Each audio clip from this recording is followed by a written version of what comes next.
నమస్కారం. ఈరోజు గుంతకల్ నియోజకవర్గం జనసేన పార్టీ ఆధ్వర్యంలో ప్రెస్ మీట్ నిర్వహించడానికి ప్రధాన కారణం జనసేన పార్టీ కేంద్ర కార్యాలయం మరియు జిల్లా కార్యాలయం ఆదేశాల మేరకు నియోజకవర్గంలో గత కొద్ది రోజులుగా పార్టీలో క్రమశిక్షణ లేకుండా జనసేన పార్టీకి చెడ్డ పేరు తెచ్చేలా ప్రవర్తిస్తున్న వారిని ఎటువంటి పరిస్థితుల్లోనూ ఉపేక్షించాల్సిన అవసరం లేదని, అలా పార్టీ లైన్ దాటి వారిపై క్రమశిక్షణ చర్యలు ఖచ్చితంగా ఉంటాయని తీవ్రంగా హెచ్చరించుకున్నారు. అందులో భాగంగా పార్టీ ప్రతిష్ట మరియు అధినాయకుడు నియమించినటువంటి నాయకులను బహిరంగంగాను వ్యక్తిగతంగాను వారి గౌరవానికి భంగం పాటిల్లేలా పదే పదే పరువు తీసేలా మాట్లాడిన వారిపై పార్టీ సూచన ఆదేశాల మేరకు పరువు నష్టం దావా కూడా దాఖలైంది. త్వరలో దానికి ఎక్స్ప్లెనేషన్ చెప్తే ఓకే, లేని పక్షాన క్రమశిక్షణ చర్యలు గట్టిగా ఉంటాయని చెప్పి పార్టీ అధినాయకత్వం తెలియజేయబడింది.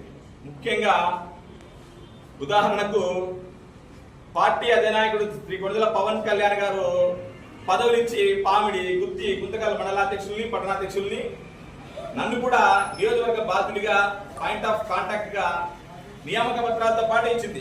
ఎవరో కాదనే వాళ్ళు వాళ్ళ దగ్గర ఏమైనా ఎవిడెన్స్ ఉంటే చూపించాలని చెప్పి మేము గౌరవంగా వినతి చేస్తున్నాం.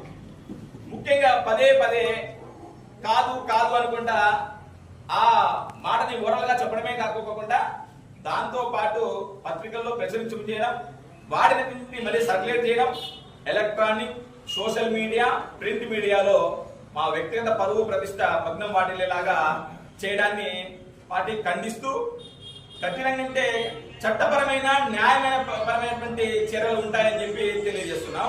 పార్టీ కూడా జనసేన పార్టీది గుండా రాజకీయ వైఖరి ఎక్కడే గాని వ్యక్తిగత భేషజాలాలకి వెళ్లకుండా ఒక నియమ నిబంధనలతో విధి విధానాలతో ముందుకు ఉంది. ఆ విధి విధానాలని పాటిస్తూ పార్టీలో ముందుకు వెళ్ళాలి. కానీ ఇష్టానుసారము మేము మాట్లాడతాము, జిల్లా అధ్యక్షులు ఎవరు, నియోజకవర్గ బాధ్యులు ఎవరు అనడం సరికాదు.